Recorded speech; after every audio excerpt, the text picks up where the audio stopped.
শুধুই আমাদের দিবস, চলচ্চিত্র দিবস। আমরা যারা চলচ্চিত্রের কর্মী, আমরা যারা চলচ্চিত্রের শিল্পী, আমরা যারা চলচ্চিত্রের কলাকুশলী, সবার জন্য একটি স্পেশাল দিবস এটি।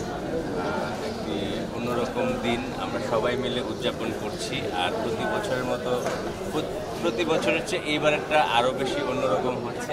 অনেক শিল্পীদের সরগরম আমরা দেখতে পাচ্ছি।